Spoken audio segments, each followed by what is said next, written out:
జాతీయ బీసీ సంక్షేమ సంఘం అధ్యక్షులు గౌరవ Rajya Sabha MP Tiger R Krishna garu ఈ రోజు కల్వకుర్తి పట్టణానికి రావడం జరిగింది. అట్లాగే మన అరుణన్న గారు, తర్వాత మన కుట్ర సత్యమన్న గారు, తర్వాత మన వీరన్న గారు, తర్వాత మన సతీష్ అన్న గారు, తర్వాత రాష్ట్ర నాయకులు దాదాపు ఇప్పటికీ చాలా మంది రావడం జరిగింది.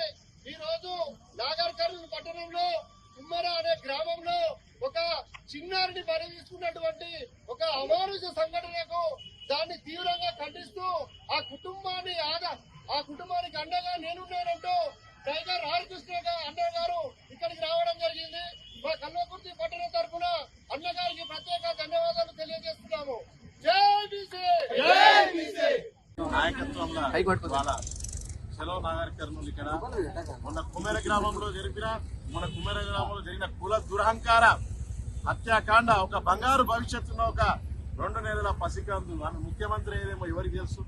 ఆమె కాబోయే కాలంలో ఆర్ కృష్ణ చేసిన ఈ బీసీ చైతన్య ముఖ్యమంత్రి అయ్యే భవిష్యత్తున్న బిడ్డ ఇవాళ ఆమెని కాలు కింద నలిపి ఆమెను తొక్కి చంపేసినందుకు నిన్ననే ప్రెస్ మీట్ పెట్టిన ఆర్ కృష్ణ నాయకత్వంలో ప్రభుత్వం గదగదలాడిపోయింది.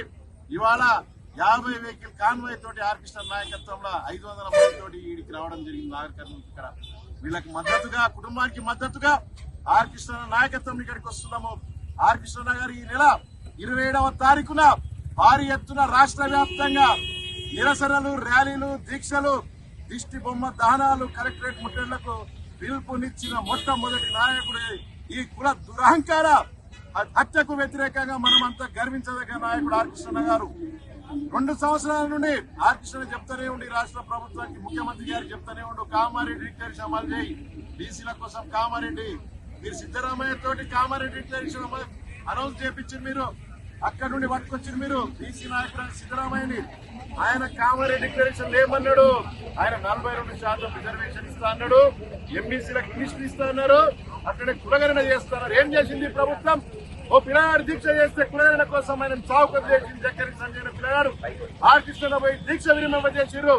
ఆ పిల్లగాడిని పోయి చూడండి. ఆడ హుజురాబాద్ ఎట్లుండో, కరీంనగర్ జిల్లాలో మీరు పోయి చూడండి.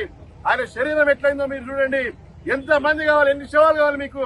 సాయి ఈశ్వరాచారి చనిపోతే ప్రభుత్వం ఏం చేసింది? ఢిల్లీలో ఆర్ కృష్ణ పిలుపు మేరకు ఏఐసిసి ముట్టడి మేము చేస్తే మరుసటి రోజు వాళ్ళ కుటుంబాన్ని బీసీ మంత్రులు పంపించింది ముఖ్యమంత్రి. మొన్ననే ఒక బీసీ బిడ్డ, పద్మశాలి బిడ్డ, ఆమె గాజుల సౌమ్య గంజాయి మాఫియాకు వ్యతిరేకంగా పోరాడుతా ప్రాణాలు వదిలింది. నేను ముఖ్యమంత్రి గారిని అడుగుతున్నాను, మీరు కుల సంఘ నాయకుల రాష్ట్రానికి సీఎం మీరు తెలుసుకోండి. ఎవరన్నా ఇంటికి పోయినా బీసీలు మరణం పొందితే బీసీ అమరవీరులు ఆమె ఏం తప్పు చేసింది? గాజుల సౌమ్య ఈ రాష్ట్రం కోసం, పేద ప్రజల కోసం ఈ గంజాయి నిర్మించడానికి ప్రాణాలు పోతే మీరు ఆమె ఇంటికి ఎందుకు పోలేరని ముఖ్యమంత్రిని అడుగుతున్నాను. ముఖ్యమంత్రి గారు సీఎం అంటే కామన్ మ్యాన్. మీరు ప్రజలకు ముఖ్యమంత్రి కృష్ణను చూసి నేర్చుకోండి. ఓపెన్ ప్రజా దర్బార్ ఉంటాయి, ఎవరైనా కలవచ్చు. ఒక ఎంపీ అయి ఉండి డోర్లు లేవు, మీరు కూడా డోర్లు తెరవండి. ముఖ్యమంత్రి గారు మీరు అప్పుడు కేసీఆర్ ఉన్నప్పుడు మీరేం చెప్పిర్రు? కేసీఆర్ బుల్లెట్ ప్రూఫ్ బాత్రూమ్లు కట్టించుకుని చెప్పిర్రు. మరి మీరు ఎక్కడుంటారు ముఖ్యమంత్రి గారు? మీరు గోల్డెన్ మేడల్ లో, మీరు ఒక గోల్డెన్ ప్యాలెస్ లో ఊహాలోకంలో బతుకుతున్నారు, హార్వర్డ్ లో బతుకుతున్నారు.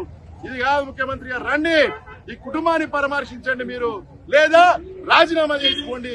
మీ పార్టీలో ఉన్న బీసీని ముఖ్యమంత్రిని చేయండి. ఈ రాహుల్ గాంధీ బీసీ అంటుండు కాబట్టి ఆ బీసీని ముఖ్యమంత్రిని చేయండి. అంతేగాని బీసీల పట్ల నిర్లక్ష్యం వహిస్తే సహించము. అంతేగా ఆర్ కృష్ణ గారు ఒక డిమాండ్ పెట్టిర్రు, బీసీలకు రక్షణ చట్టం తీసుకురావాలని. పక్క రాష్ట్రంలో కూడా చేపిస్తున్నారు, ఈ రాష్ట్రంలో కూడా ముఖ్యమంత్రి గారు ఈ కుటుంబం పేరు మీద బీసీ రక్షణ చట్టం పెట్టాలని నేను కోరుకుంటూ ప్రతి ఒక్కరికి కూడా మీ సొంత జిల్లాగా ముఖ్యమంత్రి గారు స్పందించండి, లేకుంటే ఇదే చౌరాస్తారా మేము భారీ బహిరంగ సభ పెట్టి కృష్ణ నేతృత్వంలో చూపిస్తాం. ఉద్యమ అభివందనాలు. Thank you.